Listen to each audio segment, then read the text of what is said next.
You're listening to Major Gazer.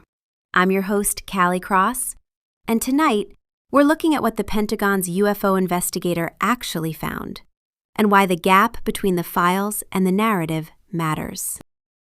The man who actually ran the government's official UFO investigation says, plainly, that there is no document anywhere showing photos of aliens being interviewed after landing. Not classified, not hidden, not pending review. His words, "It just doesn't exist." That man is Sean Kirkpatrick, physicist, career intelligence officer, founding director of AARO, the All-Domain Anomaly Resolution Office, the Pentagon office Congress created specifically to investigate UAPs and declassify as much as possible. He ran it from its founding through late 2023. If anyone had access to the most sensitive material in this pipeline, it was him. And his read on the current release is this: "Nothing would have made me happier in that job but to have discovered alien technology and rolled it out." He didn't. And now the files are being released anyway, to a public that has been given every reason to expect something extraordinary is in them. That gap between what the people who have actually seen the material say is there and what the surrounding political theater implies might be there is what this episode is about.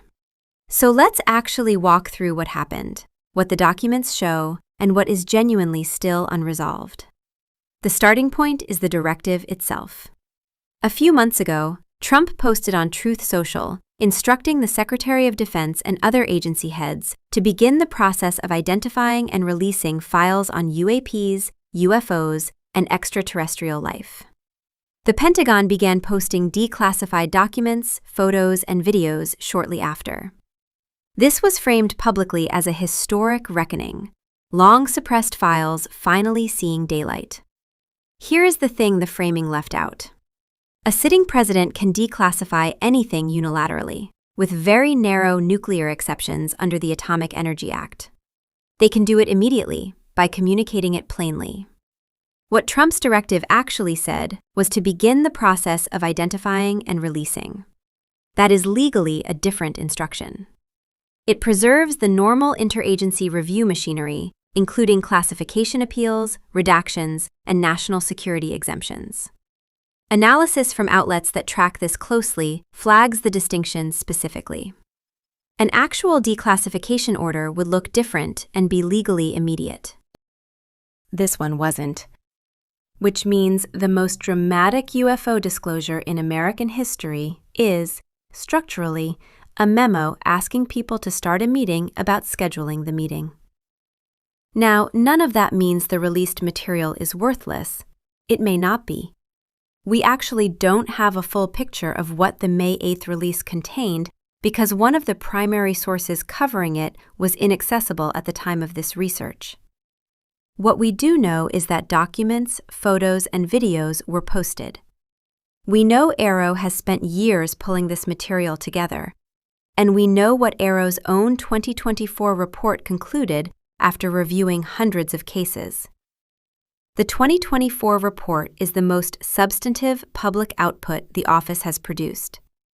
It documented more than 750 new UAP sightings reported between a roughly 13-month window. It found no evidence that the U.S. government had ever confirmed a sighting of alien technology. No evidence of extraterrestrial beings, activity, or technology, and no indication that unexplained UAP activity is attributable to foreign adversaries either.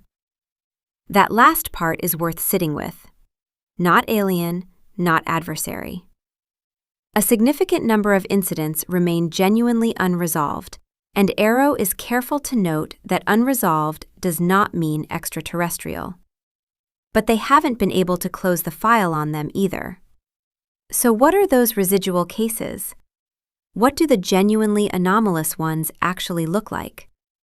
The articles reference them without characterizing them in detail, which is its own kind of frustrating.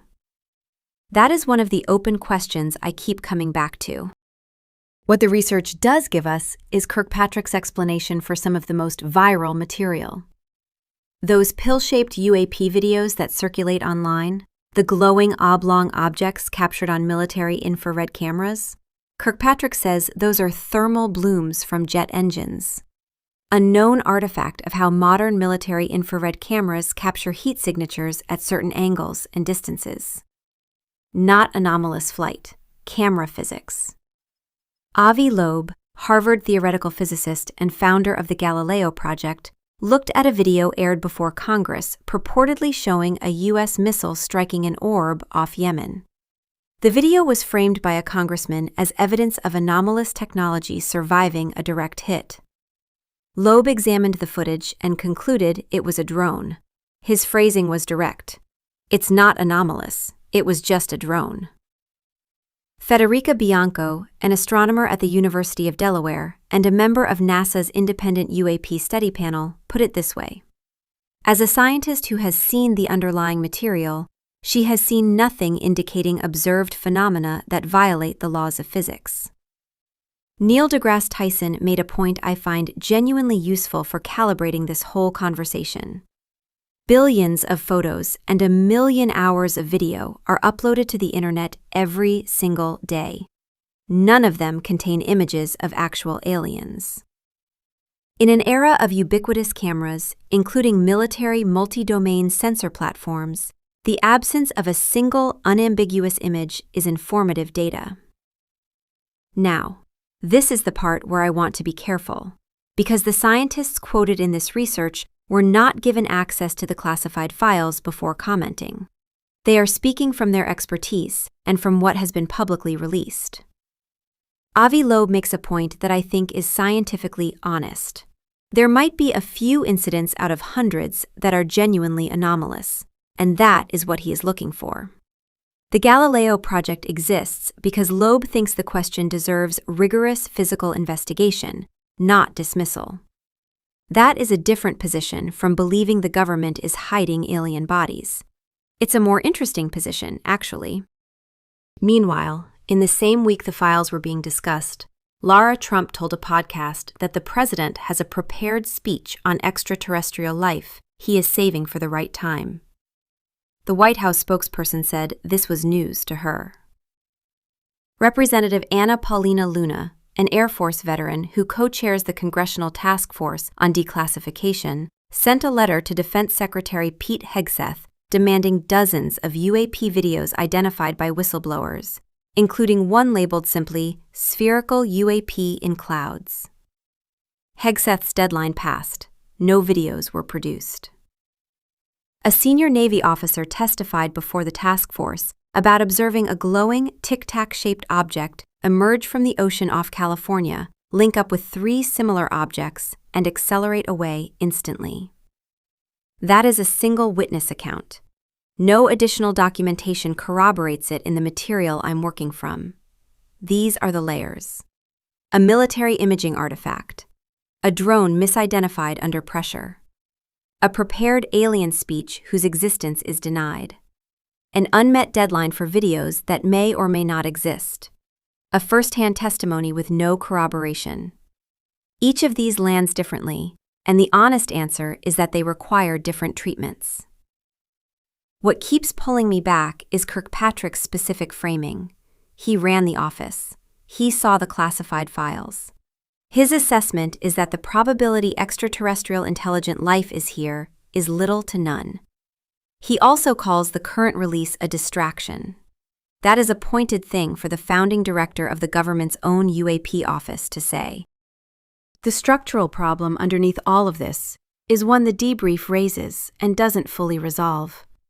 A lot of the most compelling UAP evidence, the cases with the best sensor data, is inseparable from classified radar and infrared capabilities. Meaningful public disclosure of those cases may be structurally impossible without also briefing adversaries on the performance envelope of those systems. Which means the cases most likely to be genuinely interesting are precisely the ones least likely to ever be fully released. That is the actual catch. Not a conspiracy, a geometry problem. So here's where the documented record lands. AARO found no extraterrestrial technology. The scientists who have seen the material say nothing in it violates known physics. The man who ran the investigation says the document people are hoping for does not exist. More than 750 recent sightings have been logged. A meaningful fraction remain unresolved, and the nature of those residuals is not publicly characterized. The declassification order that would legally settle this was not actually issued. And Avi Loeb is quietly building physical instruments to look for the thing no one has found yet, because the question is serious enough to deserve real instruments pointed at it. The gap between what this release was framed as and what it appears to contain is not evidence of a cover-up. It is evidence that the question is harder than the narrative around it, and that the narrative around it has been running a long way ahead of the evidence for a very long time. That is its own kind of interesting thing to sit with. Thanks you for listening to Major Gazer. If you liked our cosmic show, tap the follow button, rate us 5 stars, and tell your stargazing friends about our podcast.